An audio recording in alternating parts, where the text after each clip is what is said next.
Assalamualaikum teman-teman cerita Untungs. Kali ini aku kedatangan sahabat aku yang super ceria. Siapa lagi kalau bukan Fitri Tropika.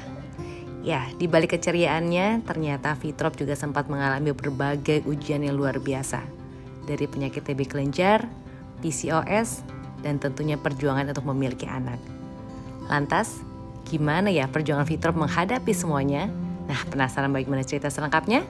Yuk tonton Cerita Untungs. Tapi sebelumnya, jangan lupa like, comment, and subscribe. Selamat menonton.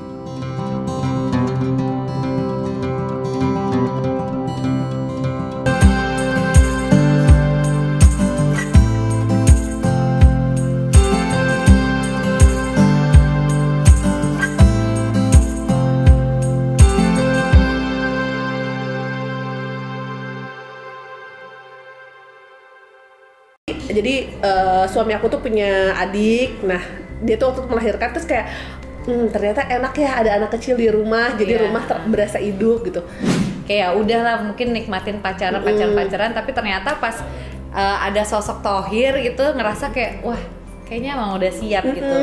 Kayaknya jadi kayak punya motivasi untuk seru nih gitu. Udah ada punya anak. Jadi ngerti gitu suasana rumahnya kayak gimana. Kalau ada anak di rumah tuh kayak much more alive lah gitu. Okay. Tapi ketika udah mulai ada keinginan itu, periksa ternyata ada TB kelenjar. Nah itu dokter malah bilang katanya justru nggak boleh program.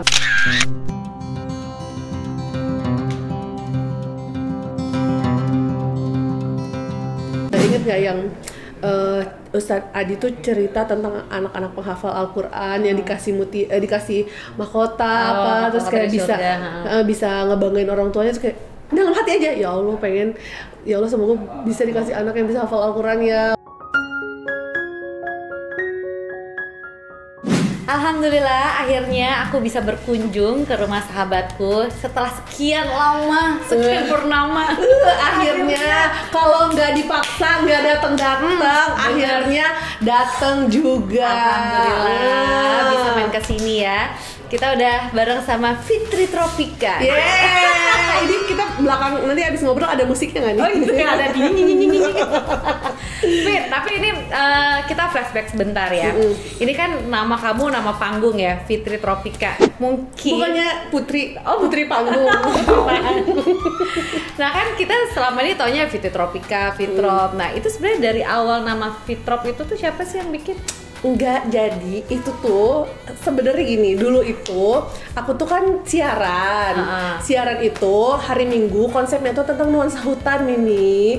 Jadi aku tuh jadi Mama Tropika, partner aku jadi Papa Rimba. Terus aku waktu itu casting kan, Extravaganza ABG. Nah, waktu itu yang keluar itu Nia Ramadhani nih ya, bayangin. Oke. Oh, itu barengan tuh? Enggak barengan. Jadi Nia Ramadhani keluar dari Extravaganza ABG, lalu dia Cynthia Bella keluar dari Extravaganza ABG. Oh, yang bareng Raffi apa segala macam itu. Terus mereka carilah pengganti kolaborasi keduanya. Bagus dong, dapet banget. Nah, terus udah gitu ternyata kepilih kan. Terus akhirnya nanti di credit title namanya mau siapa gitu kan.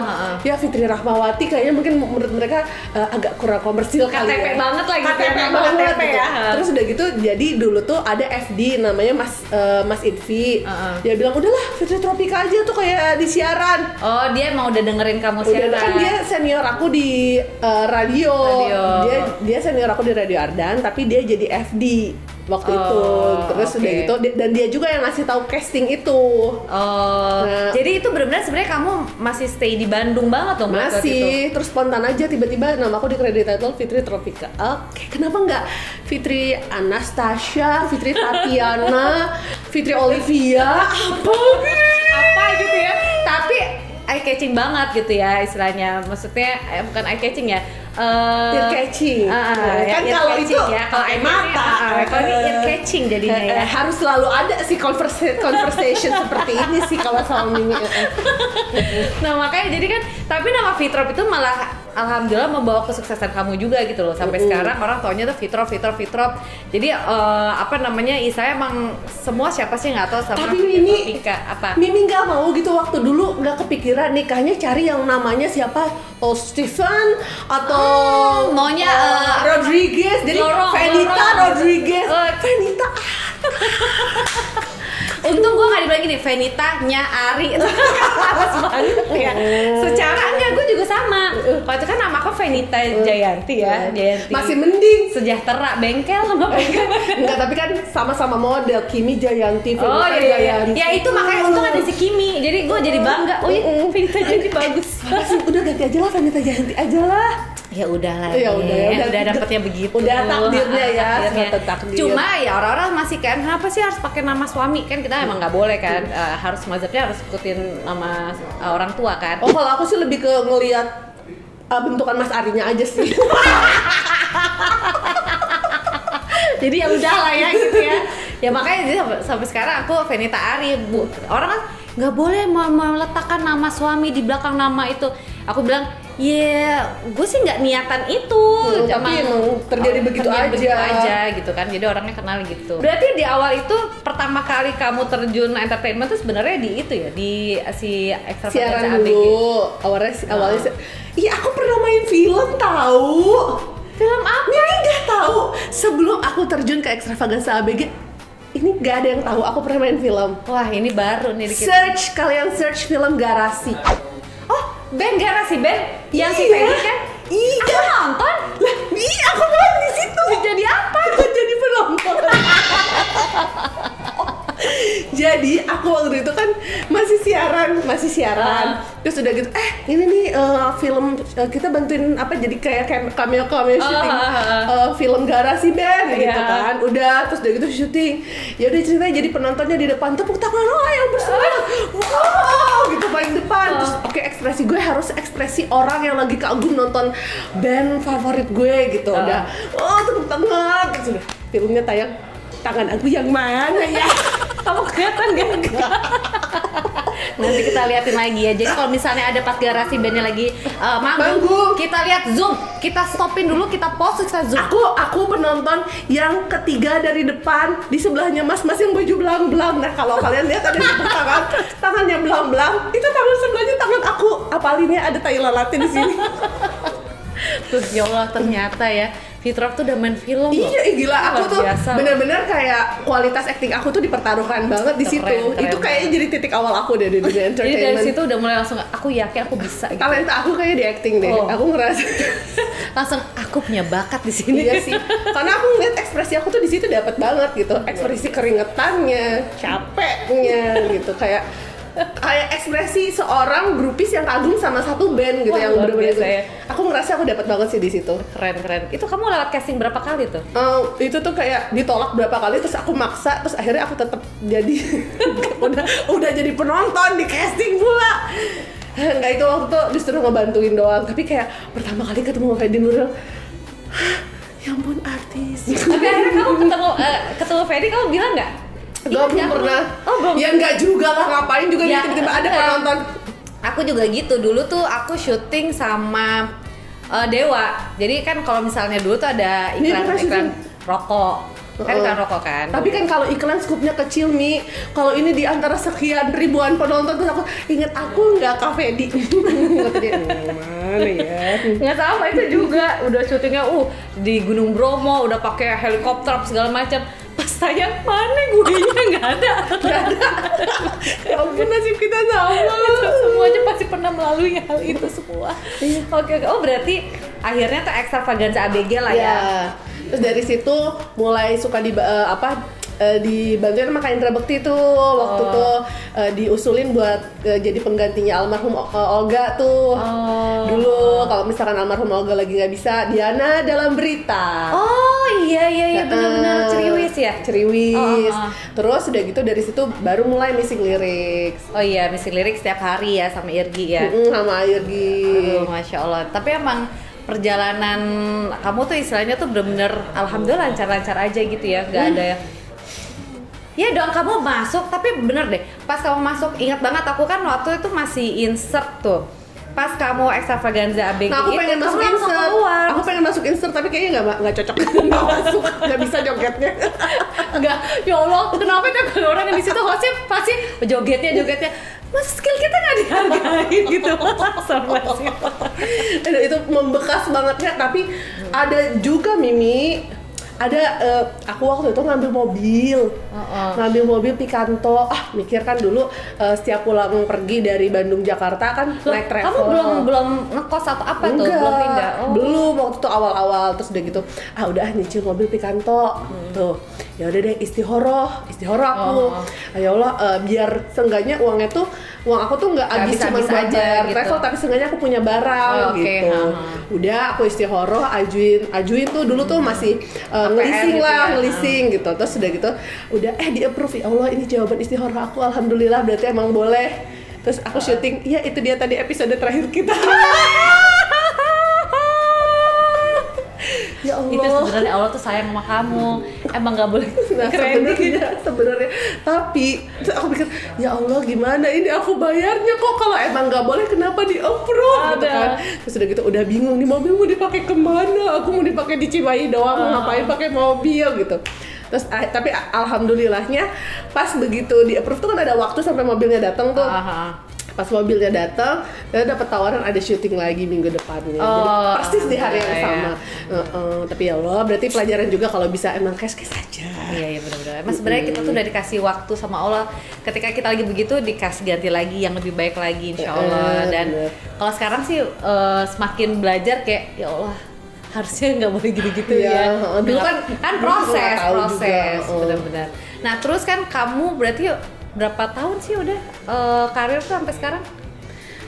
Berapa tahun ya aku ya? Berarti itu mulai dari tahun berapa Extravaganza?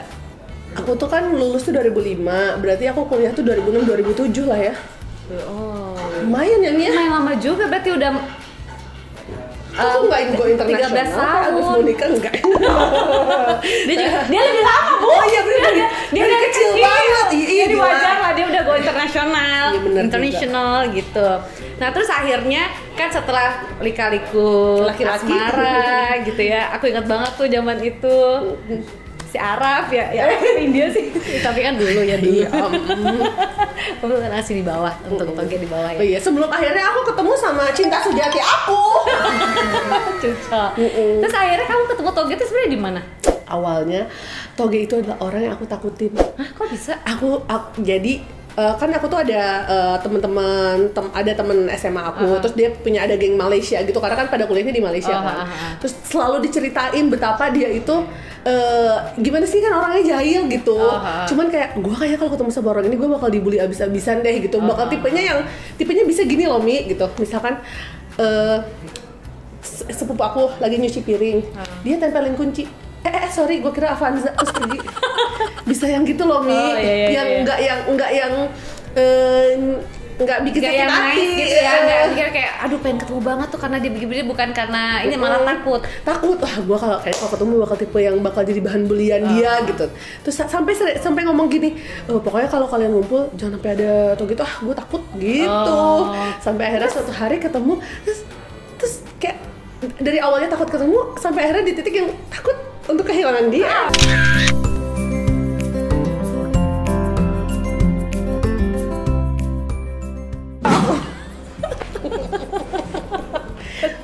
Takut kalau jodoh apa bukan dia. Tapi berapa lama sih berarti kamu tuh sama Toge? Dan lucunya ya, kita tuh maksudnya dunia tuh emang kecil banget ya. Ternyata si Toge itu kakaknya temannya Juju tuh saudara aku. Iya. Maksudnya kayak ya Allah ternyata orangnya itu kayak gitu aja. Tapi akhirnya kamu berapa lama sih? Soalnya aku juga nggak terlalu dengar banget, ternyata iya si Fitrop tuh nikahnya sama kakaknya teman aku Mi. Hah? Kakaknya siapa? Kakaknya Cumi. Hah? Sampai tapi waktu dulu tuh emang ketemu udah yang udah malas nggak mau gitu ya, gitu. Terus udah gitu yang emang ketemu terus kayak deket, terus ya udah langsung emang mau nyiapin buat nikahan gitu loh. Jadi ibaratnya pas Mbak dia bilang emang udah mau ya udah serius aja gitu. Udah. Berarti berapa lama tuh deketnya? Sampai setahun? Jadi enggak, jadi kayak ya udah ketika akhirnya udah ketemu terus pokoknya sampai akhirnya cuma beberapa bulan lah, terus akhirnya Toge ngomong, terus nyiapin ke lamaran 4 bulan, terus ya nikah. Cepet banget ya. Iya. Tapi alhamdulillah gitu. Iya. Alhamdulillah banget. Emang tapi selalu gitu kan kalau jawab istihoroh gitu. Iya. Pasti jawab, ya Allah kenapa? Tapi lama, oh ya Allah itu dia jawabannya. Gitu. Tapi aku sempat istihoroh gak? Oh iya harus atuh. Kita mau ngambil mobil aja. Iya istihoroh. Itu hamil loh ya. Oh jadi terus emang ya udah gitu. Alhamdulillah sama keluarga. Berarti tahun berapa ya nikahnya? Aduh kalau sampai lupa tahun ini kayaknya kacau banget ya. Parah banget kayaknya aku 2014 nih kayaknya. 2014. Kayaknya. Iya 2014. Benar. Iya benar. Tanggal lupa juga nih jangan-jangan. Ya Allah, amin. Astagfirullahaladzim, harus kita ke mawar ya. 14 September kayaknya. Oh 14 September. Itu nikahan siapa? Aku cari dulu di Wikipedia ya. Benar alhamdulillah. 14 September 2014. 14 09 14 ya Allah. Oh iya nomor cantik loh itu. Iya benar. Nomor cantik aja lupa gimana coba kalau mau nomor asal. Terima kasih Wikipedia. Terima kasih ya, alhamdulillah ya. Aku juga di Wikipedia aku juga dimudain nomornya. Seneng deh. Oh gitu. Tapi aku di Wikipedia disebut nyanyi album Christmas kan? Iya. Aku kan sebelum aku search juga. Kata kamu nyanyi lagu itu. Gak ada yang mana. Iya ada tapi maksudnya. Iya makanya aku juga bingung. Aku kan buka Wikipedia. Kan itu bisa diedit orang juga soalnya. Nah itu apa aku menyanyi dalam keadaan aku tidak sadar gitu. Kapan? Ada di situ. Iya, bener-bener pas aku lagi searching si Fitri ngapain aja. Oh, pernah nyanyi itu. Iya, pas aku buka, ini siapa yang ngedit? Nyanyi yang mana ya? Apa jangan-jangan aku pernah nyanyi tapi aku tidak tahu kalau itu terhipnotis kali. Nanti coba tolong diedit ya Wikipedia. Iya, benar-benar. Nah, ini kan aku sempat dengar juga pas kamu di awal-awal pernikahan, kalau nggak salah kamu sempat ada sakit apa sih? Ada TB kelenjar tuh, terus waktu itu, pas aku TB kelenjar itu pas periksa ke dokter itu tuh pas ada mulai keinginan pengen punya anak karena. Oh berarti itu udah usia pernikahan udah lupa ya. Pokoknya iya, udah berapa tahun lah. Nanya dia nikah aja dia lupa ya, pakai nanya itu lagi. Terus tapi waktu itu kalau nggak salah tuh Thohir tuh udah lahir, jadi ipar aku udah punya anak, jadi kayak cucu pertama lah gitu. Oh ya di keluarganya si Cumi ya, Alfi. Jadi suami aku tuh punya adik. Nah dia tuh waktu melahirkan terus kayak ternyata enak ya ada anak kecil di rumah, jadi rumah berasa hidup gitu. Oke nih kayaknya udah program gitu. Oh berarti sebenarnya yang jadi trigger pengen punya anak tuh pas waktu ada Thohir berarti. Iya. Aku ingat banget tuh soalnya kan si Thohir tuh sampai ya ngikut kalian juga. Iya benar-benar kita happy banget dengan kehadiran Thohir saat itu, kehadiran anaknya ipar aku itu kayak kita ikut happy juga, terus kayak kita bawa-bawa juga terus karena emang berasa ternyata enak ya ada gitu. Dalam satu relationship ketika ada anak tuh rumah terasa lebih hidup, ada yang berisik, ada yang ngeramein gitu. Tapi emang sebelumnya belum ada kepikiran sama sekali. Sangat santai banget. Karena ya mungkin karena kalian juga deketnya kan deketnya pendek banget lah, singkat banget waktunya. Jadi kayak udahlah mungkin nikmatin pacaran, tapi ternyata pas ada sosok Thohir gitu ngerasa kayak wah kayaknya emang udah siap gitu. Kayaknya jadi kayak punya motivasi untuk seru nih gitu, udah ada punya anak. Jadi ngerti gitu suasana rumahnya kayak gimana, kalau ada anak di rumah tuh kayak much more alive lah gitu. Tapi ketika udah mulai ada keinginan itu, periksa ternyata ada TB kelenjar. Nah itu dokter malah bilang katanya justru nggak boleh program.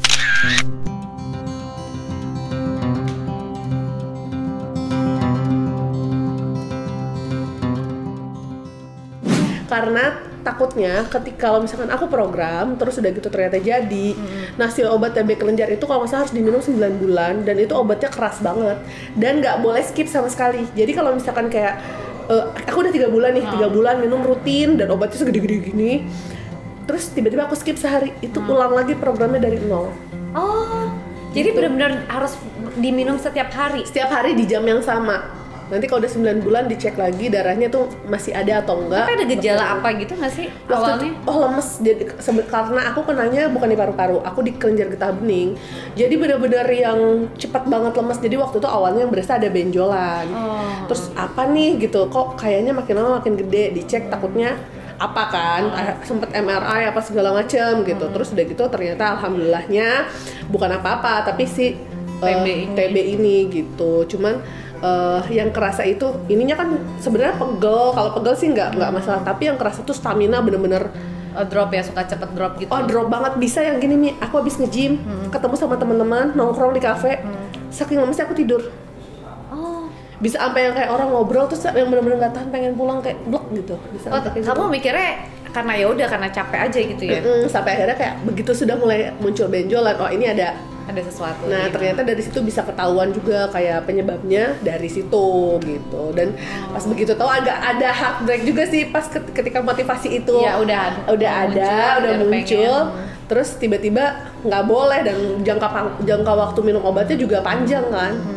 Gitu. Terus kalau pas waktu dapet itu kabar ya pasti shock banget lah gitu ya. Tapi satu sisi shock, tapi satu sisi lega karena kayak it could be worse gitu. Kebayang nggak kalau itu misalkan amit-amit misalnya cancer atau tumor kan itu kayak lebih jelek banget. Ini kayak ya udahlah aku mikirnya anggap aja setiap hari minum vitamin gitu. Jadi kayak masih aku mindsetnya nggak dibikin yang aku kena TB apa segala macem gitu. Oke, nah itu kan berarti kamu udah ada sama Toge juga. Aku juga ngeliat tuh kamu bikin vlog kan, sering buat rajin buat bikin vlog karena kamu kayak memotivasi juga yang lain. Karena kita kan ya apapun penyakitnya lah gitu ya. Ketika kita tahu bisa divonis kita kena TB, kena apa, pasti kan hati tuh pasti ya broken heart banget. Terus aduh gimana? Ditambah lagi pengen program nggak boleh gitu. Nah terus di situ kan kamu manggil ibu tuh mama atau mama. Di situ tuh aku lihat mama tuh selalu ngedampingin terus ya. Ibunya Toge juga, mama juga. Cuman justru yang waktu aku operasi itu, aku nggak berani bilang sama mama sama bapak. Yang nemenin justru mama mertua. Gitu, karena aku mikir udahlah cuman operasi kecil, nggak mau mereka worried juga. Nggak tahu entah kenapa saat itu aku mikirnya gitu aja gitu, nggak mau mereka kepikiran. Udahlah cuma sehari, ntar udah selesai atau selesai gitu. Tapi begitu udah selesai, kenapa ke rumah sakit nggak ngomong? Ya juga sih. Tapi tadinya maksudnya nggak mau bikin panik gitu. Iya karena Fitrop tuh anak satu-satunya ya. Fitrop tuh anak satu-satunya, otomatis kalau misalnya kita ngasih kabar apa gitu pasti kan orang tua yang takutnya mereka worried gitu loh. Bener-bener. Karena udah operasi kecil juga, meskipun sebenarnya biusnya juga memang bius total gitu. Terus apalagi sih yang bikin kamu kuat gitu ngadepin perjalanan pengobatan TB gitu ya? Aku kan waktu itu juga dengar tuh harusnya yang bulan keberapa kamu udah selesai, tapi ada tambah lagi. Ada tambah lagi. Ya, aku mikirnya ya itu orang Jawa Sunda banget ya udah untung gitu. Jadi jadi kamu positive vibe aja gitu ya? Iya, dibawa karena aku nggak mau dibawa stres. Jadi aku mikirnya dengan dapat TB ini aja gue udah merasa ya udah untung nih cuma TB. Kalau ibaratnya cancer amit-amit atau tumor amit-amit kayak lebih drop lagi mentalnya. Ini kan cuman harus minum obat doang aja rutin setiap hari. Anggap aja kayak itu obatnya meskipun banyak, anggap aja nih obat biar cantik, ini buat rambut, buat kulit gitu, kayak gitu aja udah gitu. Jadi sebenarnya gimana kita menghadapinya aja ya. Kalau misalnya kita bikin stres mungkin malah sakitnya nggak kelar-kelar juga. Tapi kalau misalnya kita udah mikirnya udah ini buat ini, tapi ya insya Allah malah cepat sembuh juga. Kemarin berarti total 1 tahun ya? Hampir setahun. Tapi ya udah kan, maksudnya setahun juga aku masih bisa beraktivitas, masih bisa ngapa-ngapain, nggak yang bed rest di rumah terus nggak bisa ngapa-ngapain gitu ya, tetap beraktivitas aja kayak biasa gitu. Tapi itu juga nggak sih yang ngebuat kamu akhirnya juga berhijab? Sebenarnya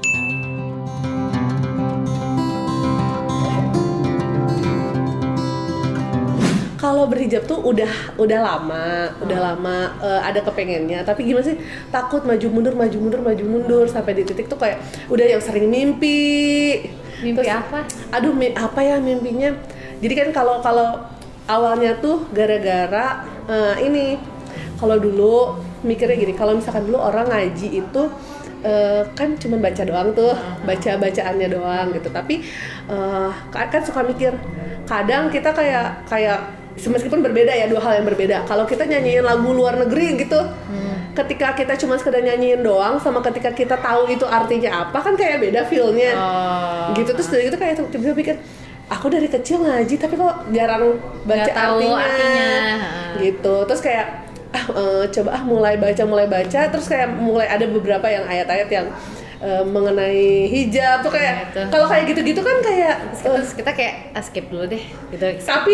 Tapi anehnya tuh kayak tetap kepikiran gitu loh. Iya. Tapi itu hidayah berarti kan sebenarnya. Iya, tapi resah, udah mulai resah gitu. Tapi kerjaan gimana gitu kan. Nah, nanti gimana? Nanti kalau misalkan belum bisa langsung yang jadi muslimah, ntar takutnya apalagi kan sosial media udah mulai main kan. Kalau misalkan udah gini tapi kok pakai hijab tapi masih pecicilan, pakai hijab pakai masih bla bla. Takutnya netizen malah. Itu dia sebenarnya takut kerjaan, takut netizen. Justru yang menguatkan malah toge akhirnya gitu. Jadi sampai satu titik yang kayaknya udah pakai, masa lebih takut sama netizen daripada sama Allah gitu.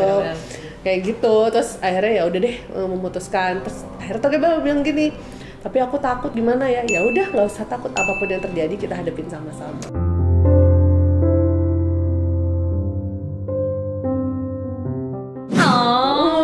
Toge bisa gitu. Ketika itu terkucur dari bibir Indah Toge itu tuh kayak langsung menyimbah aku gitu. Toge. Iya tapi maksudnya toge itu kan mengusil banget gitu ya. Aku juga dengar, aku sih belum pernah ketemu waktu itu ya sama si, maksudnya secara kalau sama Alfi kan emang sering ngobrol, tapi sama toge itu cuma denger cerita doang sampai akhirnya nggak nyangka gitu kan. Gitu kan dia orangnya kayak pecicilan sama sih sebenarnya, masih Fitrop juga orangnya suka main gitu ya, suka bercanda.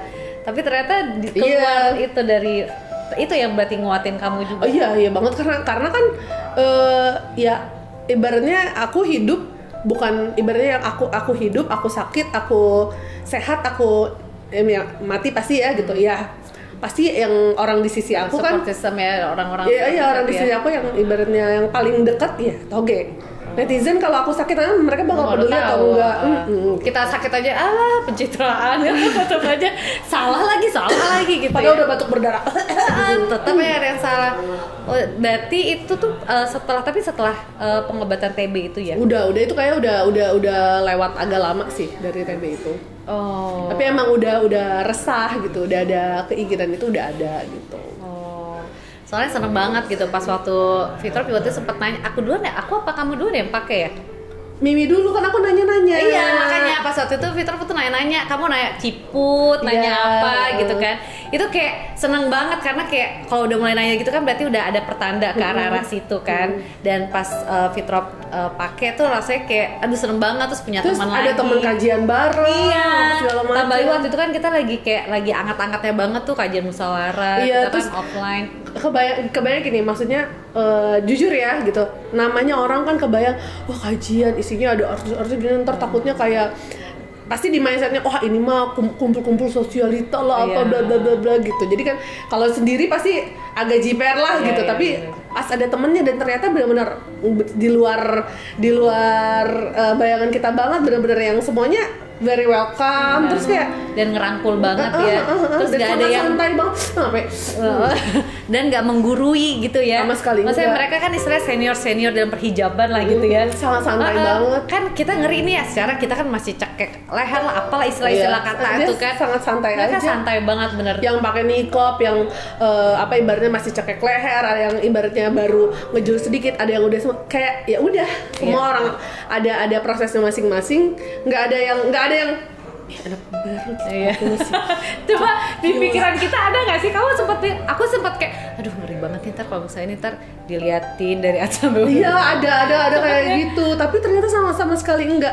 Orang yang bernikab tidak merasa dia lebih Islam daripada orang yang nggak bernikab. Semuanya kayak sangat santai banget. Dan seru banget kalau pas di musyawarah tuh, ya itu dia tadi, semuanya mau yang udah ngejalanin sunnah, yang baru banget belajar, yang apapun itu tuh kumpul semua di situ. Dan kita sama-sama nyari ilmu gitu. Aku yang paling shock Marco shock. Lihat siapa? Kak Dewi Sandra. Kan dulu mikirnya ya, wah ini pengajian artis-artis, wah pasti semuanya pada gimana gitu ya. Terus udah gitu pas datang Kak Dewi dengan simpelnya, terus bawaan, aku sampai kayak merhatiin ya, bawa notes, bawa ini, polos, nggak pakai make up tapi tetap cakep ya udah ya, secara dari Sandra ya. Udah fisik ya udah ya. Gitu. Udah gitu, terus gitu, Masya Allah, lembut banget. Kayak itu tepung beras rose bread aja tuh lembut gitu, aduh. Jadi kayak oh ya ampun gitu, bener-bener. Karena aku pernah ketemu dulu waktu dia masih nyanyi gitu. Kita ketemu di backstage ya. Iya, gitu. Tapi emang beliau tuh emang dari dulu ketemu pun udah walaupun belum berhijab waktu tapi itu. Emang udah kalem. Terus bentar sholat dulu. Emang dari dulu udah maksudnya rajin gitu sholatnya. Iya, terus gitu kayak datang, aku ingat banget pakai bawa tote bag, terus udah gitu tote bag kanvas, terus keluarin bawa buku catatan gini sudah. Kenapa ganteng banget kan? Aduh, aku susah fokus dengerin kajian sama lihat. Harusnya guru di situ, ustadz di situ, kita malah di sini ya.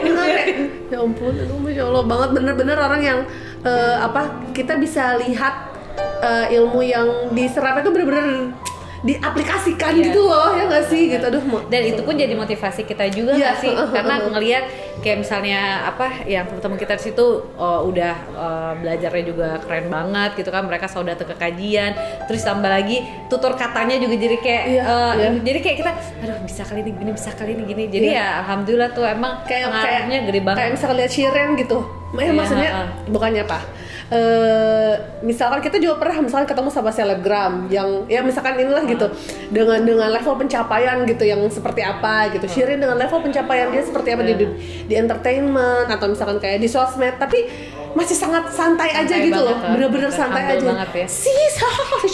Gitu, nggak yang kayak benar-benar sangat welcome banget lah gitu. Itu benar-benar bikin salut sih gitu ya. Dia sangat welcome orang ke rumahnya dia. Pada saat itu rumahnya belum pindah. Oh, masih di Bintaro ya? Masih di Bintaro. Kita kan emang waktu itu yang kajian sampai ke Bintaro ke rumahnya dia juga kan. Dan di situ kita melihat dia benar-benar welcome ke semua orang, nggak yang cuma lingkungan dia doang ya. Nggak yang cuma ibaratnya ke yang udah ibaratnya yang sudah sunahnya yang udah gimana, nggak ada membedakan, atau yang baru datang atau yang artis yang bukan artis. Dia benar-benar kayak jebret itu sangat. Tapi ditambah lagi pas waktu ada Fitrop hadir pun juga itu ngasih warna juga buat kita loh. Iya. Ketemu bareng ya? Iya, maksudnya gini, kita kan ya emang gitu. Terus ada Fitrop gitu, sosok Fitrop tuh bener-bener kayak ya Allah rame, udah ada sahabat centil lah, apalah kita jadi kepatil lah, apa istilah-istilahnya dia. Nah, dan gue sukanya dari Fitrop tuh dia nggak pernah berubah gitu. Maksudnya mau kayak gimana kayak gini aja gitu. Nah, tapi bisa kayak gitu karena lingkungannya kan ya, Mi. Iya. Mungkin aku nggak akan bisa kayak tetap ngerasa nyaman dan santai kalau misalnya pas aku datang ke kajian terus udah gitu yang semuanya kalau di kajian yang behave ya gitu. Mungkin aku nggak akan bisa kayak gitu, tapi itu kan berarti menunjukkan bahwa kita udah nyaman. Nah, aku bisa tetap seperti itu karena ternyata lingkungannya itu sangat-sangat tidak judgmental. Jadi ketika orang-orang di sekitar dekat kita aja nggak judgmental, kalau ada orang lain komen mau kayak apa, lah teman-teman gue aja nggak judgmental kok. Yang ibaratnya udah pakai niqab atau yang ibaratnya udah sunahnya udah level apa juga mereka sangat santai. Ini misalkan ada komen dari akun yang fotonya aja nggak jelas, foto dia atau bukan, ya udahlah ya. Iya benar-benar. Jadi tambah nguatin kita juga ya. Nah, udah terus perjalanan kamu tuh udah alhamdulillah kerjaan lancar, terus dia kasih jodoh juga. Sempet di awal dikasih cobaan dengan TB-nya itu, terus alhamdulillah juga habis itu langsung memutuskan untuk berhijab. Nah, balik lagi pas proses mau punya anak lagi nih. Nah, abis itu kamu gimana tuh? Apakah kamu udah pasrah aja? Ya udahlah nanti disekasinya aja, atau kamu ikutan promil gitu? Nah, justru masih sempat agak santai lagi tuh udah.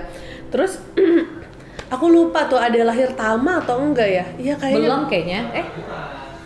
Lahir Tama deh, kayaknya Tama lahir. Ada Enggak sih. Tama dulu baru ada ya? Oh, oke. Ipar aku lahiran anak kedua. Nah, baru kayak iya nih ya, harus seru nih gitu. Maksudnya kayak setiap kita ke rumahnya mereka, rumahnya kan makin rame gitu. Oh, kayaknya enak nih. Dari situ alhamdulillah promil aku ke dokter 3 bulan hamil.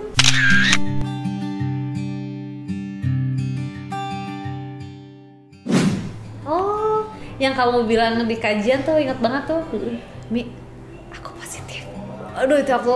Tapi aku ingat berdoanya waktu lagi kajian Ustadz Adi Hidayat. Ustadz Adi, inget nggak yang Ustadz Adi tuh cerita tentang anak-anak penghafal Al-Quran yang dikasih mahkota terus kayak bisa ngebanggain orang tuanya, terus kayak dalam hati aja, ya Allah pengen, ya Allah semoga bisa dikasih anak yang bisa hafal Al-Quran ya.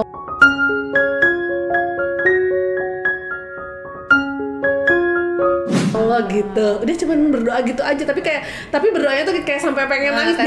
Biasa aku jarang yang kayak ya Allah aku pengen punya anak, jarang. Baru hari itu yang kayak berdoa sampai kayak agak deep banget gitu. Gitu. Terus ya udah nggak lama dari situ Mi. Nggak lama dari situ.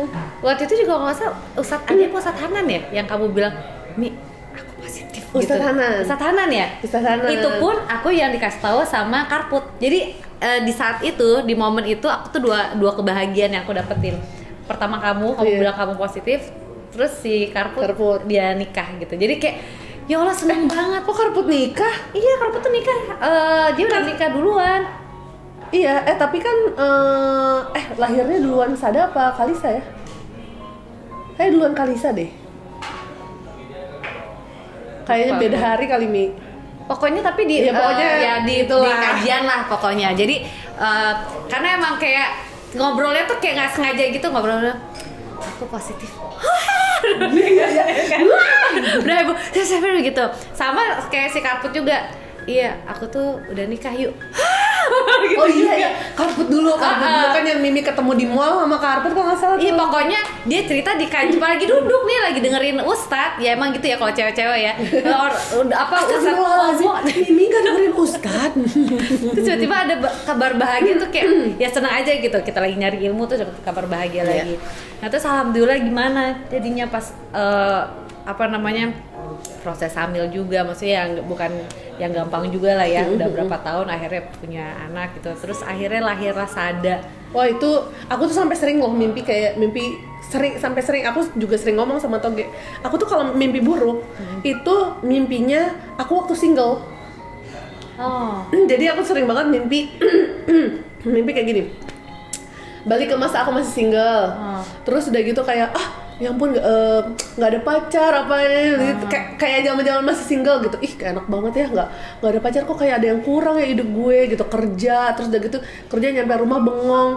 Nggak enak banget sih hidup kayak gini. Terus pas bangun lihat alhamdulillah udah ada suami, ada anak gitu kayak jadi kayak bersyukur terus ya. Sering banget kayak gitu, sering banget. Justru orang kan mimpinya mimpi single lagi happy gitu. Ini tuh kalau pas mimpi single lagi kayak ada yang kurang apa ya nih, kerja terus kerja terus habis selesai kerja di rumah bengong, apa nih pacar gak punya itu di mimpi. Terus gitu pas bangun alhamdulillah lupa udah punya suami, udah ada anak, alhamdulillah lega gitu.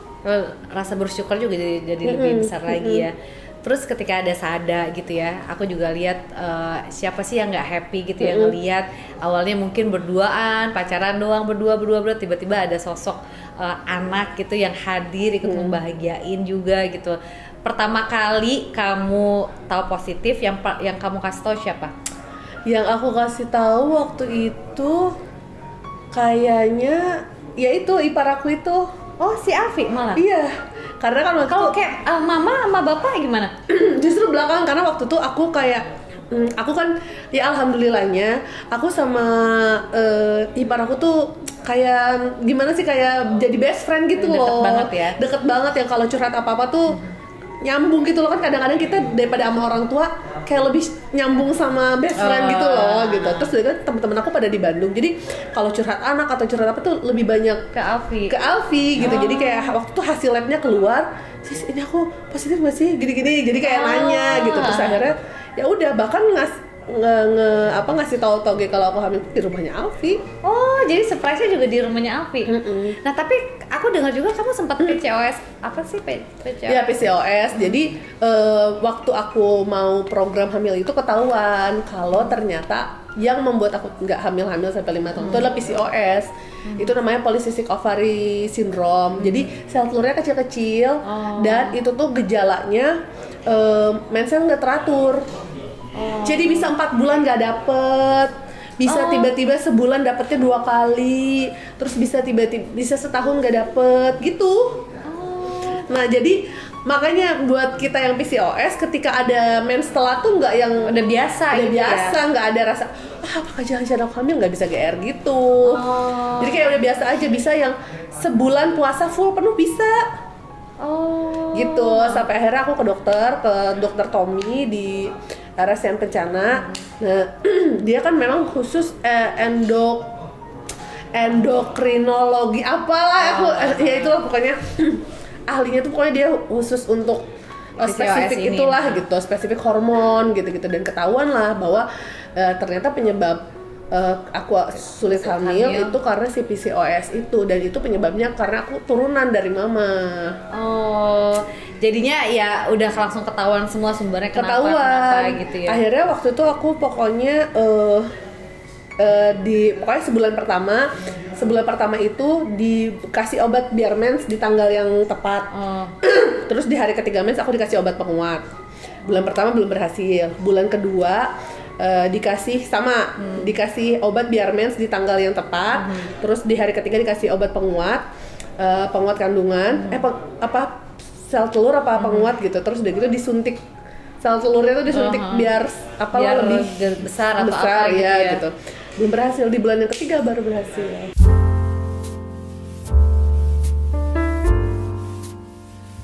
Berarti sebenarnya di proses kehamilan ini, program ini sebenarnya kamu cepat juga ya? Iya, termasuk cepat. Termasuk cepat dong ya? Termasuk cepat, 3 bulan dari 5 tahun nunggu. Sebenarnya sesimpel itu ya, kalau misalnya kamu udah usaha dari awal gitu ya, emang maksudnya udah sebenarnya udah bisa gitu. Tapi ya mungkin emang udah jalannya harus kayak gitu. Bener-bener. Bisa jadi sebenarnya semudah itu, tapi ya mungkin Allah emang belum kasih aja jalannya. Bener. Orang waktu itu kan yang ngasih tahu juga Alfi juga ipar. Oh iya, karena kan Alfi juga program juga ya. Kalau Alfi tuh lihat waktu itu ada highlight salah satu dokter gitu. Teh kok ini gejalanya sama kayak Teteh, coba baca-baca deh. Akhirnya aku baca-baca Instagramnya, terus iya kok mirip, mensnya nggak teratur, terus kadang-kadang ada tiba-tiba ada jenggot. Ada tapi selai 2 helai. Adanya jakun juga ada jadi. Oh iya. Langsung berubah ya. Tapi kayak cuma selai 2 helai, terus kayak gitu aja gitu, mens nggak pernah teratur. Akhirnya aku datengin ke dokter yang sama, ternyata benar. Berarti sebenarnya kamu tuh udah niatan buat punya anak itu benar-benar pengen ya udah natural itu, atau emang udah mulai ke program hamil? Udah mulai kayak nyari tahu ini kenapa nih mens aja nggak teratur gitu. Okay. Jadi berarti pas waktu ke dokter dinyatain lah ini namanya PCOS nih. Nah ini kan jatuhnya 2 kali lah ya, ketika kemarin TB, terus habis itu kamu juga harus ngelewatin, aduh ada PCOS nih. Kamu yang dalam hati kamu rasanya gimana?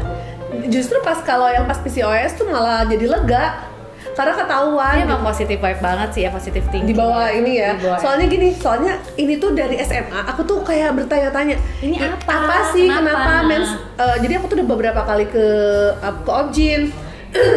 Beberapa kali kenapa aku tuh mensnya nggak pernah teratur, ini penyebabnya apa, kayak sekian lama dong dari SMA nyari tahu gitu.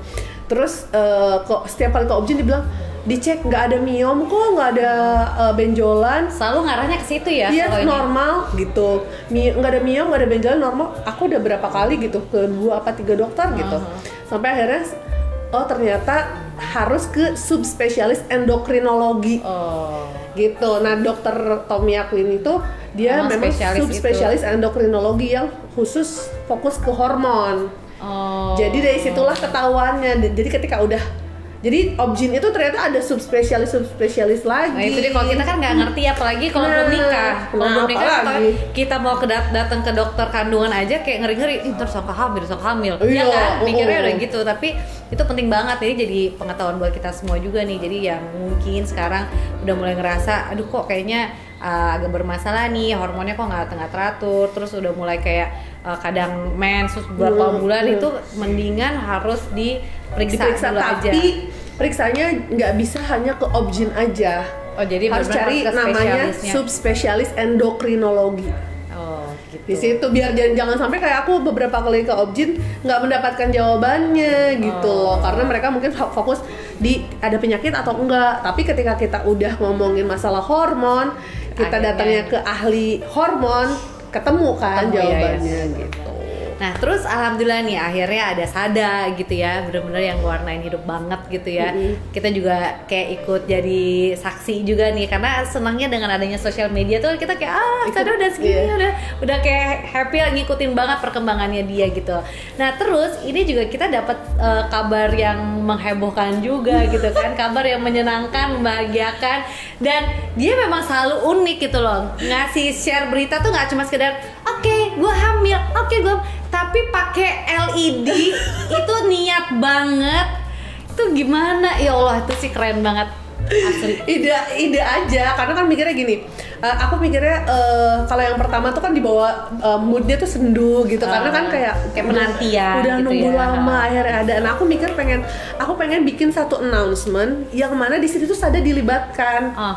Jadi aku nggak mau Sada ketika mungkin gedean dikit, nih apa nih ibu bapak gue kok pada asik sendiri, ada yang ada member baru, kok gue nggak diajakin gitu. Aku tuh pengen ketika kita menyambut ada member yang baru, ntar Sada agak gedean dikit tuh ngerti, gue diajakin seru-seruan nih nyambut member baru gitu. Jadi akhirnya kita cari referensi lah, cari di TikTok gitu. Akhirnya ada, ini nih ada namanya yang apa gitu, yang family apa gitu. Akhirnya lucu nih kita bisa nih di ATM gitu, di amati tiru modifikasi. Baiklah, amati tiru modifikasi ya. Akhirnya kita kayaknya lucu nih bikin kayak gini, akhirnya dibikin. Itu bukan LED, itu BTW glow stick nih. Iya, glow stick itu kan. Yang dipatahin nyala-nyala. Tapi itu Sada mau ya?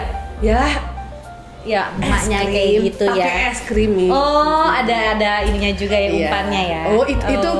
Itu kita gimana caranya itu glow stick jangan sampai keburu padam, tapi Sada juga moodnya jangan sampai keburu padam, tapi itu harus dipasang pakai lakban. Itu pakai masak warna hitam semua. Aduh, tapi itu keren banget. Iya, dibawa biar pas Sada lihat juga dia kayak diajakin gitu loh. Terus kamu gimana perasaannya? Udah kayak awal kayaknya menanti-nanti, terus ini kayaknya belum nyampe, Sada belum 2 tahun ya? Iya, kayak udah ya, kalau Allah emang udah bilang kun fayakun ya.